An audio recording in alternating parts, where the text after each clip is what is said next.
전하도록 하겠습니다. 네. 오늘 제목은 이제 세 번째 요나서 강해죠. 나를 던지고 은혜를 입다. 이 말씀으로 하나님 말씀을 전하고자 합니다. 지금 이제 전 세계적으로 이제 전쟁이 어려움을 겪고 있죠. 겪고 있을 때마다 질문을 던지는 거예요. 과연 이게 누구를 위한 전쟁인가? 누구를 위해서 이 전쟁이 일어나는가? 뉴스에 보니까 20개국이 이 전쟁에 어쨌든 직간접적으로 연관이 되어 있다고 합니다. 이란과 또 미국, 이스라엘 세 나라뿐만 아니라 많은 사람들이, 많은 국가들이 이 전쟁에 얽혀져 있고, 사실은 전 세계가 이 전쟁에 영향을 받고 있죠. 환율뿐만 아니라 유가, 이 태국도 지금 15일 동안, 지난주에 발표한 게 15일 동안은 이 기름값을 유지를 시킨다고 합니다. 들으셨나요 혹시? 네, 15일간은 유지인데 그 이후에는 이제 실제적으로 이제 기름을 값을 반영을 하겠다는 거죠. 그런 의미에서는 한국보다는 좀 좋은 나라인 것 같아요. 한국은 널뛰기를 지금 올라가고 있는데 태국은 국가의 좀 공권력을 사용해서 15일간은 이 기름값을 올리지 않겠다는 거죠. 근데 그 이유가 문제죠. 물가도 그렇고 전 세계적으로 이 전쟁의 결과와 영향을 받고 있는데, 전쟁의 명분을 이렇게 살펴보면 결국은 남 탓을 하고 있는 거죠. 미국과 이스라엘은 자기의 명분이 있고, 이란은 또 이란들의 명분이 있고, 거기에 영향을 받고 있는 이 걸프 국가들이나 많은 사람들이 이 전쟁의 명분을 이야기하는데 결국은 다른 쪽의 명분을 탓을 하면서 이 전쟁이 계속적으로 일어나고 있습니다.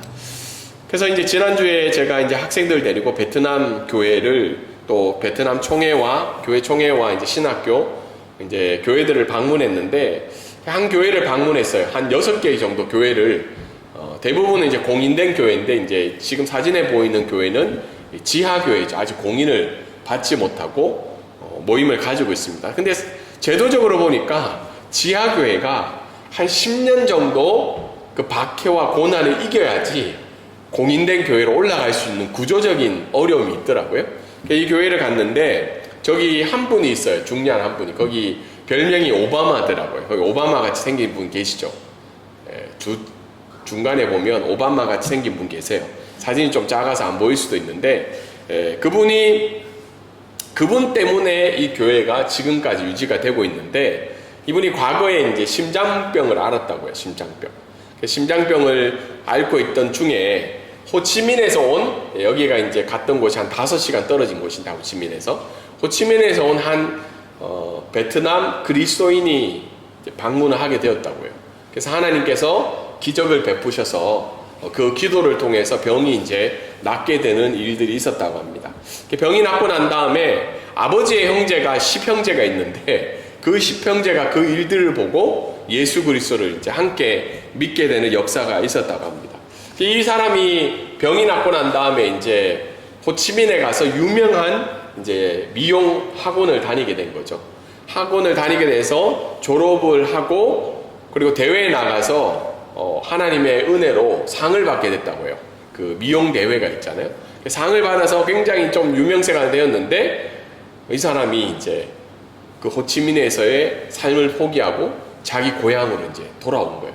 근데 고향에 돌아온 이유는 본인이 믿고 있는 예수 그리스도를 이 미용을 통해서 전하고 싶은 마음으로 돌아왔다고 합니다. 그래서 여기에 사진에는 안 나와 있는데, 첫 번째 이분이 돌아와서 교회를 이제 믿음 신앙의 공동체를 그 곳 가운데 전했을 때 그 이발소 옆에서 이제 전하게 된 거죠. 집 구조가 이발소가 있고요, 미상원이 있고, 집이 있고, 이렇게 교회가 이렇게 한 지붕 아래에 있더라고요. 이발소는 본인이 하고, 미장원은 본인의 딸을 가르쳐서 미장원을 열고, 본인 집이 이제 중앙에 있는 거죠. 본인 집 마당에서 예배를 드리다가 좀 불편함이 있고, 신고가 들어갔고, 여러 가지 공권력의 어려움이 있어서 바로 옆에 땅을 사서 이제 교회를 이렇게 예배당을 지어서 예배를 드리고 있다고 합니다. 근데 지금도 경찰들이 온다고 그래요. 공안들이 와서 무엇을 하고 있는지 신고와 박해가 어려움이 있는데, 근데 이분이 하시는 말씀이 자기가 받은 예수 그리스도로 인한 그 복음의 기쁨과 어려움이 있지만 그 받은 게 너무 크기 때문에 자기는 이 교회를 지켜 나가야 되겠다고 하면서 이 교회를 지금까지 유지를 하고 있다고 합니다. 이분은 목회자는 아니세요. 목회자는 아닌데 평신도 이제 지도자 과정을 통해서 교회를 지켜가고 있는데, 근데 사실 이제 우리가 느끼는 것 이상으로 그 베트남 땅에서 공인되지 않는 교회를 유지하고 그 예배를 드린다는 건 이제 상상을 초월하고 있죠. 이분의 사실은 베트남 주 종족은 아니고 크메르족입니다. 우리로 얘기하면 이제 캄보디아 사람이죠. 캄보디아 사람들은 그 땅에 캄보디아 사람들이 좀 많은데 국경이 가까워서 불교를 믿고 있어서 이 베트남 사람들은 정부의 법에 의해서 박해를 받고 있는데 이 크메르 사람들은 정부의 박해뿐만 아니라 동네 주민인 이 크메르인들로부터 종교적인 박해를 이 두 가지를 받게 있다고 합니다. 제가 그걸 보면서, 이분을 보면서 한 사람의 귀한 헌신으로 말미암아 그 가족과 그 주변이 하나님의 은혜를 누리고 있다는 걸 발견하게 되었습니다. 그래서 앞에 있던 전쟁, 남 탓을 하면서 많은 이들에게 어려움을 주고 있는 전쟁, 그리고 한 사람으로 인해서 그 가족뿐만 아니라 그 마을이 하나님의 복음의 은혜를 누리고 있는 이 상비되는 장면들을 보게 되었습니다. 동일하게 오늘 본문도 바다에 던져진 순종으로 말미암아 그 배에 타고 있던 사람들이 구원을 받고 하나님의 피난처에 가는 내용들이 나오고 있죠. 물론 그 고난과 박해는 요나의 불순종으로 인한 사실이었지만, 그럼에도 불구하고 그의 순종으로, 바다에 던져진 순종으로 말미암아 하나님의 피난처가 많은 사람들에게 임하고 있음을 발견하게 되었습니다. 그래서 오늘 설교 제목이 나를 던지고 은혜를 입다라는 제목으로 오늘 말씀을 전하고자 합니다. 오늘 메인 아이디어 말씀을 한번 함께 읽도록 하겠습니다. 시작. 하나님은 나의 믿음의 순종을 통해 나를 포함한 공동체가 하나님의 은혜를 경험하게 하십니다. 오늘 읽었던 11절, 17절 말씀을 보면 하나님의 집요한 섭리가 먼저 나오고 있죠. 11절과 13절에 보면, 앞에 본문의 말씀에 보면 제비 뽑기를 하죠. 제비가 뽑히고 요나가 이야기를 하잖아요. 나는 히브리인이고 하나님을 경외하고 이 일이 나로 인해서 시작이 되었다고 고백을 하죠. 그래서 선장과 그 배에 있는 사람들은 어떻게 해요? 짐을 가볍게 하려고, 배를 가볍게 하려고 짐을 버리고, 지금 뭐에 보면 11절과 13절에 보면 열심히 그 일을 해결하려고 애를 쓰죠. 근데 바다는 점점 어떻게 하고 있다고 나오나요? 바다가 잠잠해지나요? 아니죠. 바다가 점점 흉용한지라고 이야기를 하고 있죠.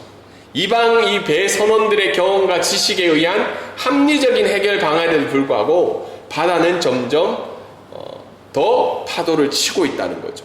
이 말은 하나님이 어떻게 해요? 하나님의 섭리를 이룰 때까지 그 폭풍을 멈추고 있지 않는 장면을 나오고 있습니다. 그래서 어떤 성경학자는 추격하는 하나님의 섭리라고 이야기해요. 인간은 계속 도망가고 있지만 하나님의 섭리는 어떻게 해요? 계속해서 그 일을 이루실 때까지 추격하고 있는 장면이 나오고 있습니다. 그랬을 때 이제 요나가 이제 12절에 그 이야기를 하죠. 요나가 이제 자각을 하는 거예요. 이 일은 누구 때문이라는 거예요? 자기 때문이라는 걸 이제 고백하게 되죠. 사실 이 요나의 고백은 회개는 아니에요. 회개라면 어떻게 해요? 주님 앞에 고백을 하고, 그리고 그 배원 선장들 앞에서 하나님의 이야기를 하고, 우리 다시 하나님께로 돌아가야 된다. 내가 다시스로 가려고 했는데 니느웨로 가야 된다. 우리 다시 한번 내 이 죄를 고백하면서 하나님께 돌아가자고 얘기해야 되는데, 요나는 뭐만 얘기해요? 내 때문이라는 것만 이야기하고 있죠. 나 때문이라는 것. 사실은 순종이라는 표현도 있지만 어떻게 보면 회개 대신 자기의 인간적인 해결책을 선택하죠. 그건 뭐예요? 던져지는 거죠. 제비 뽑기 나니까 이제 그래 나 던지면 끝난다, 이런 마음으로 이방인인 사람들에게 이야기를 하고 있죠. 근데 놀라운 건 그 요나와 그 주변에 일어나던 보고 있던 이방인들이 어떻게 해요? 하나님께 간구를 하고 있는 거예요. 사실 선원들 중에는 누가 있었을까요? 니느웨 사람들도 포함이 되어 있을 수도 있습니다.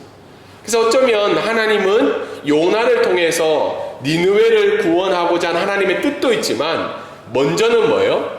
그 배에 타고 있던 이방인의 사람들에게 하나님이 누구신가를 보여주고 있는 장면이 오늘 말씀 가운데 나타나고 있습니다. 이방인들이 주의 뜻대로 행하여 달라고 기도하고 있는 장면이에요. 그와 반면에 이 요나는 어떻게 하고 있나요? 주의 뜻대로 기도해야 됨에도 불구하고 순종은 하지만 그것은 하나님의 앞에서의 진정한 회개하는 모습이 아니죠. 그리고 난 다음에 15절과 17절에 어떤 일이 일어나고 있나요? 던져진 요나로 말미암아 폭풍이 멈추고 바다가 잠잠해지고 그걸로 끝이 나야 할 수도 있는데 그게 끝이 안 나죠. 사실은 거기에 끝나도 아무런 문제가 없는데 하나님의 예비하신 그 하나님의 피난처를 요나에게 보여주고 있는 장면이죠. 저는 이 장면을 보면서 우리 같으면 어땠을까요? 그냥 엔딩해도 끝나야 되는 장면 속에서 하나님은 여전히 그 요나를 향한 니느웨 백성들을 향한 사랑과 그 은혜를 보여주고 있습니다. 오늘 말씀을 통해서 몇 가지를 살펴보고자 하면 첫 번째는 폭풍의 멈춤은 죄에 대한 자각에서 먼저 시작이 된다는 거예요. 인생에 우리가 폭풍을 맞이하고 시험을 당할 때 그의 멈춤은 뭐예요? 죄에 대한 자각이 먼저 있어야 된다는 겁니다. 가끔 우리는 인생의 폭풍을 만나고 어려움을 당할 때 먼저는 이렇게 생각을 해요. 우리를 왜 이렇게 시험에 빠지게 하냐고. 근데 여러분 잘 생각해야 될 게 인생의 폭풍과 어려움은요, 사단으로 인한 시험도 있지만 많은 부분에서는 어디서 시작이 되었을까요? 나의 욕심, 나의 죄, 나의 악에서부터 시작이 되고 있습니다. 폭풍은 요나의 불순종으로 해서 시작이 되었는데, 근데 여러분 우리가 생각해 볼 때 죄가 과연 뭘까? 생각해 보면 우리는 죄를 생각할 때 다른 사람들에게 잘못을 저지른 그 죄를 먼저 생각할 때가 많아요. 다른 사람에게 어려움을 주거나 잘못된 행동을 하든가 하나님이 기뻐하시지 않는 거. 근데 우리가 한편으로 또 생각해 볼 때 뭐냐면 요나의 불순종은요, 다른 사람에게 했던 죄가 아니잖아요. 맞죠? 요나가 뭘 잘못한 게 있어요? 다른 사람들에게? 있나요? 성경 말씀에? 없어요. 다른 사람에게 어떤 잘못된 행동을 한 게 아니라 하나님 앞에서의 교만을 보였다는 거예요. 하나님이 정해주신 그 죄와 하나님이 이야기하신 그 말씀을 거부한 것이 요나의 교만이었고 요나의 죄였다는 겁니다. 이 말씀을 우리에게 적용해 보면 우리는 가끔 죄를 타인에게 잘못한 죄로만 생각할 때가 많아요. 근데 오늘날 우리가 살아가는 이 시대 우리의 삶을 뒤돌아보면 우리의 삶의 어떤 영역에서는 우리도 여전히 하나님 앞에 교만한 마음으로 살아가고 있다. 그 영역이 어때요? 가정의 영역이든 자녀의 영역이든 내 사역의 영역이든 내 회사 영역이든 다른 건 하나님 앞 뜻대로 살아가는데 이 영역만큼은 내 계획과 내 생각과 내 방법으로 여전히 그 일을 처리하고 있으면 그것은 우리가 요나가 저질렀던 그 불순종, 하나님 앞의 교만이 우리 가운데도 여전히 일어나고 있다는 겁니다. 사실 제가 잘은 모르지만 여기 앉아있는 분들은 타인에게 불편함을 주면서 살아가는 분은 그렇게 많지 않다고 생각이 들어요. 근데 여전히 하나님 앞에 우리는 뭐예요? 교만의 죄를 지을 수 있다는 거예요. 그것은 전 삶의 영역이 아니라 특정 부분의 영역에서 우리가 여전히 하나님 앞에 죄를 짓고 있다는 겁니다. 근데 요나는 어떻게 해요? 요나의 회개는 완전한 회개는 아니었음에도 불구하고 그는 자기로 인해서 이 문제가 있었다는 걸 자각하는 것에서 시작이 되었다는 겁니다. 그래서 우리는 인생의 폭풍을 만났을 때 폭풍을 원인을 직시하는 죄의 자각이 필요하다는 거예요. 하나님 앞에서의 인생의 폭풍의 원인을 점검하고 우리의 삶을 회개하는 믿음의 발걸음으로 나아가야 된다는 겁니다. 지금 한국 교회가 참 어려움에 많이 겪고 있죠. 뉴스를 통해서나. 근데 우리의 삶을 우리 교회도 살펴봤을 때 예배 드리고 또 우리의 삶에서 누군가에게 불편함을 주지 않고 내 삶을 잘 살고 있는데 우리가 또 무엇을 해야 될까? 근데 여전히 우리는 어떤 영역에서 교만한 마음으로 하나님 앞에 살아가고 있다는 거예요. 이 일만큼은, 이 영역만큼은 내 계획과 내 뜻대로, 내 의지대로 살아가고 있다면 여전히 그 폭풍의 원인은 나에게 있다고 오늘 말씀은 이야기를 하고 있습니다. 그래서 13절과 14절에 보면 원인을 이방인의 사람들은 들었어요. 요나가 이야기하잖아요. 그 원인은 나 때문이라고. 근데 재밌는 건 이방인의 사람들이 그 얘기를 들었음에도 불구하고 뭘 하고 있나요? 13절에 보면 힘써 노를 저어 배를 육지에 돌리고자 애를 쓰고 있는 장면이 나오고 있어요. 물론 이방인의 사람들 사이에서는 인류애적인 마음이 있을 수도 있겠죠. 요나를 바다에 던진다는 게, 이게 말은 쉽지 누군가를 던진다는 게 쉬운 일은 아니잖아요. 인류애적인 마음으로 그를 살리고자 했던 마음도 있을 수도 있고, 한편의 마음으로는 자기들의 인간적인 방법, 경험들이 있잖아요. 배가 폭풍이 왔을 때 배를 이런 식으로 노를 저어서 피해갈 수 있겠다. 근데 열심히 노를 젓고 있는 이 이방인의 모습들이 나오고 있습니다. 근데 그 결과가 어떻게 해요? 인간적인 방법과 수단의 결과가 바다가 더 흉흉해지고 있는 겁니다. 그래서 열심히 해보다가 결국은 멈춰서 이 이방인들이 아이러니하게 요나가 고백한 그 하나님께 주의 뜻대로 행하여 달라는 기브업을 선언을 하고 있죠. 우리도 동일하게 인생의 폭풍이 찾아왔을 때, 뜻하지 않는 어려움과 상황이 찾아왔을 때 열심히 노를 저을 때가 많죠. 이걸 해결하려고, 이렇게든 저렇게든. 근데 오늘 요나를 통해서 우리에게 알려주시고자 하는 것이, 그 폭풍 속에서 주 여호와께서는 주 뜻대로 행하시겠다는 그 믿음의 고백을 우리가 할 수 있냐는 거예요. 그걸 하기 위해서는 뭘 해야 된다는 거예요? 배에 열심히 노 젓기를 멈추는 용기가 필요하다는 거예요. 이 일은 누구께 있다는 거예요? 하나님께 있음을 고백할 수 있다면. 근데 가끔 우린 극단적으로 일도 안 하고 해결도 안 하면서 그럼 기도만 해야 되냐? 그 말이 아니라, 우리가 하나님 앞에서 저지르는 교만은 뭐냐면, 하나님께 있음을 고백하면서도 여전히 우리는 어떻게 해요? 그걸 해결하려고 열심히 노를 젓고 있다는 겁니다. 오늘 말씀을 통해서 또 알 수 있는 것은, 나를 던지고 모두가 은혜를 얻는 삶을 우리가 살아가야 된다는 거예요. 요나가 자신을 던지라고 하는 것은 어떤 의미일까요? 이방인들이, 배 선원들이 쭈삣쭈삣 할 거예요. 이거 던져야 되는데 이거 어떻게 해야 되나. 그래서 애를 쓰다가 이제 어쩔 수 없이 던지려고 할 때 요나가 던지라고 이야기를 하죠. 왜냐하면 다시스로 가는 죄와 불순종의 항해를 끝내는 그 순종이 뭐라면 자기가 던짐을 당해야 되는 거죠. 그래서 이 순종으로 말미암아 어떻게 해요? 폭풍이 멈추고 함께 했던 이방인들이 생명을 얻게 돼요. 근데 놀랄 만한 것은 이방인만 생명을 얻는 게 아니라 누구도 생명을 얻게 돼요? 요나 자신도 하나님이 예비하신 큰 물고기를 통해 은혜를 잊게 됩니다. 근데 이 본문을 읽을 때 큰 물고기가 뭐냐, 여기에 관심이 많은 사람도 있죠. 그리고 여러 가지 그림을 보면 큰 물고기는 주로 뭐로 그려요? 고래로 그리죠. 그래서 성경학자들은 스톰 고래인가? 고래 종류 중에 스톰이라는 이렇게 종류가 있는가 봐요. 그래서 그게 어떻게 해요? 이렇게 사람을 삼켜서 살 수 있는 목의 구조와 위에 이런 여러 가지 기능들이 있다고 합니다. 그런 사례들도 있다고 해요. 그런데 이제 그게 중요한 게 아니라, 큰 물고기가 뭐가 중요한 게 아니라, 하나님이 어떻게 해요?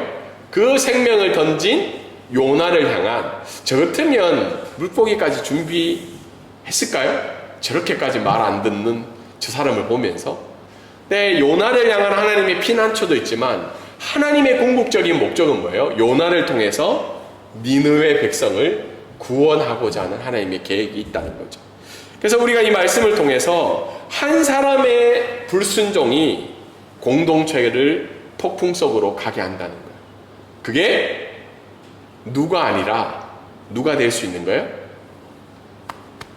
내가 될 수 있는 거예요. 그리고 한 사람의 순종이 어떻게 해요? 공동체를 살리게 되는 오늘 말씀의 내용이 있는 겁니다. 그래서 오늘 이 말씀을 통해서 우리는 은혜를 얻는 것도 생각을 해야 되지만 나로 말미암아 내 공동체가 어떻게 해요? 폭풍 속으로 죽게 되는 가정으로 갈 수도 있다는 겁니다. 그래서 오늘 말씀을 통해서 우리가 좀 깊이 고민해야 될 부분은 나의 삶의 어떤 부분이 바다에 던져져야 되는가. 어떤 분은 믿음이 좋으신데 건강염려증이 너무 많으신 분이 계세요. 건강염려증. 하나님이 나의 인생의 주인이라고 이야기하면서 내 건강은 내가 지켜야 된다는 마음으로 굉장히 조심하시는 분이 있죠. 특별히 그 PM이 있잖아요. PM. 저희는 PM을 그렇게 예민하게 생각하지 않는데 교회에 PM 2.5 있잖아요. 이게 그 공기 맞나요? 네.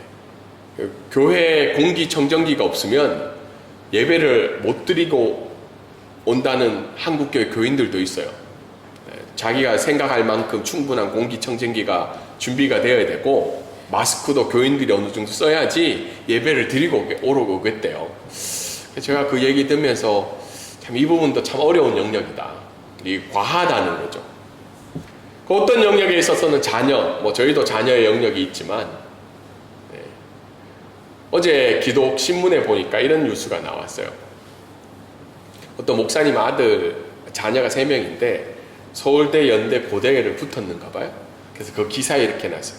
남들이 공부할 때 저희는 주일날 예배를 드렸습니다.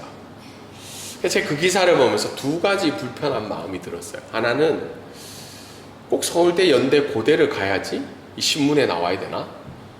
자녀 교육에 성공한 건가? 2번째, 예배를 드리는 거와 또 예배를 드리지 않고, 물론 예배를 드리지 않고 공부만 한 사람도 어려움에 있지만 예배를 드렸기 때문에 하나님이 그 자리에 올려주신 건가? 여러 가지 생각이 드는 거죠. 경제적인 부분도 그렇고 직업적인 부분도 그렇고 배우자적인 부분도 그렇고 우리의 특정 부분이 바다에 던져져야 되는 부분들이 있다는 거예요. 여전히 우리는 이 자리에서 예배드리고 여전히 하나님 앞에 살고 믿은 지 오래되었고 심지어는 선교사와 목사의 직분까지 가지고 있지만 저의 삶의 어떤 부분 중에는 여전히 하나님 앞에 교만하며 불순종으로 살아가고 있다는 거예요. 그런데 하나님은 오늘 그 부분을 어떻게 하라는 거예요? 바다에 던지라는 거죠. 바다에 던지라. 끝이 아니라 어떻게 해요? 하나님의 피난처와 예비하신 은혜가 우리를 위해 준비해 놓았으니 그 영역을 너희는 바다에 던지라고 오늘 우리에게 이야기하고 있습니다. 그래서 내가 먼저 희생하고 죽어야 그 영역이 던져져야 가정과 직장과 교회 공동체가 살아난다는 점을 잊지 말아야 한다는 거죠. 그래서 갈등하는 나라와 공동체를 보면요, 집단을 보면 내 탓은 없고 다 남 탓만 있어요. 지금 전쟁도 어떻게 해요? 내 탓이 있으면 이 전쟁이 이만큼 갔을까요? 그런 고민을 한번 해보게 됩니다. 그리고 오늘 말씀을 통해서도 알 수 있는 것은 바다 끝에 예비하신 하나님의 피난처를 믿으라. 17절에 보면 어쩌면 모든 스토리가 끝이 나는 그 엔딩의 시점에 하나님이 다른 예비하심을 준비해 놓은 거죠. 17절에 보면 이미라는 말이 있어요. 이미라는 말은 뭐예요?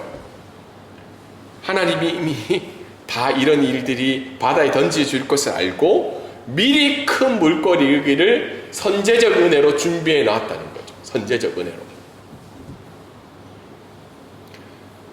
우리가 하나님 앞에 우리의 영역에서 바다에 던질 수 없는 이유는 이 하나님의 선제적 은혜를 믿지 못하는 불안이 우리 가운데 있는 거예요. 예를 들어서 우리가 3일 안에 일주일 안에 일어날 일들을 안다면 지금 우리가 결정하기 편하잖아요. 왜냐하면 이미 준비된 게 뭔지를 아니까. 근데 하나님의 선제적 은혜는 우리 눈에 보이지 않는 거예요. 그렇지만 믿음으로 그 길을 갈 수 있는 건 그 하나님의 피난처를 믿기 때문에 우리가 갈 수 있다는 거죠. 그리고 큰 물고기를 예비하셨다고 나오는데, 큰 물고기 예비하셨다는 말을 히브리어적으로 말하면 뭐냐면 임명했다고 이야기합니다. 무슨 말이냐면 물고기를 임명해서 요나를 구원해 주겠다는 거죠. 그냥 물고기 그냥 옆에 놔두고 떨어지면 너 먹어 이게 아니고, 물고기 너 이제 요나가 떨어질 거니까 너 이거 요나를 구원할 사람은 아니죠. 물고기로 너를 임명할게. 그래서 너 준비돼야 돼. 그만큼 하나님의 준비하심과 예비하심이 그곳 가운데 있죠. 이거 삼키게 되고. 그래서 물고기 뱃속의 심판은 끝이 아니라 요나를 죽음에서 구원하시고 다시 빚으시는 하나님의 피난처라는 겁니다. 그래서 우리는 믿음으로 이 삶을 살아갈 때 우리 계획 너머에 계시는 폭풍 속에서 바다 끝에서 우리를 위해 이미 피난처를 예비하신 그 하나님을 믿고 살아가는 게 뭐라는 거예요? 믿음이라는 겁니다. 믿음은 주일날 와서 찬송 부르고 기도하고 예배 드리는 게 믿음이 아니고, 이 말씀을 근거로 폭풍과 같고 바다 끝과 같고 때로는 광야와 같은 그 삶에서 한 걸음씩 그 말씀을 따라 살아가는 게 뭐라는 거예요? 믿음인 거죠. 왜 한국교회가 잘못한 것도 그렇게 많이 없는데 욕을 얻어먹냐면 그 믿음을 세상 가운데 보여주지 못하는 거죠. 우리가 이 땅에 선교사로, 목사로, 또 사업가로, 비즈니스맨으로 살아가는데 나는 그 사람들에게 그렇게 잘못한 게 없는데 왜 교회를 그렇게 싫어하고 부정적으로 생각하냐면 그 믿음을 그 사람들에게 보여주지 못했기 때문이죠. 그래서 이 사실을 믿음으로 고백할 때 우리는 노적기를 멈출 수가 있습니다. 다른 사람들이 어떻게 해요? 주식에 이제 5,700까지 올라갈지 누가 알았어요? 제가 설교할 때만 해도 5,000 올라가서 막 엄청나다 했는데 6,000까지 올라갔죠. 그럼 사람들이 어떻게 해요? 그 주식에 미쳐서 날뛰면서 그걸 사려고 애를 쓸 때 우리는 어떻게 해요? 하나님이 다 해주실 거라 하면서 몰래 어떻게 해요? 모든 자금을 끌어 들어가서 그 주식을 함께 사고 있는 모습이 노적기를 열심히 하고 있는 모습으로 세상 사람들에게는 비춰줄 수 있다.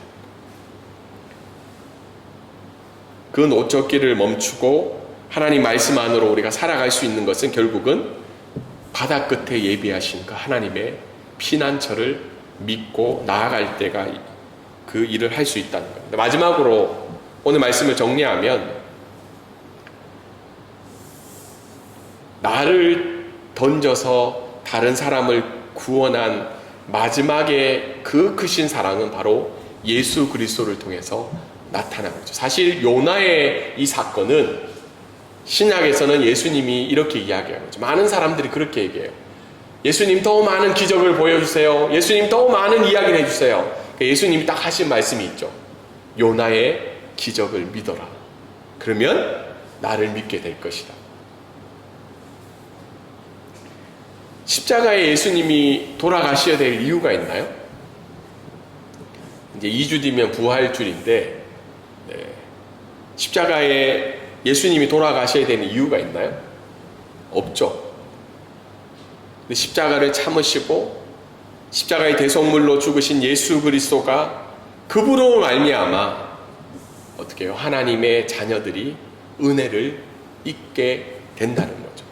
사실 여러분 오늘 말씀을 들으면 부담스러운 내용들이 좀 많을 거예요. 야, 뭐 어떻게 하라고? 그러면 가서 어떻게 살아라는 거야? 그거를 감당할 수 있는 이유는 이 십자가에 자신을 던진 예수 그리스도의 희생과 그리고 그 희생으로 말미암아 우리 모두가 은혜를 받았다는 그 사랑을 회복할 때 우리는 다시 한 번 더 이 하나님의 인도하심, 하나님이 보여주신 그 믿음의 항해에 우리의 삶을 던질 수가 있습니다.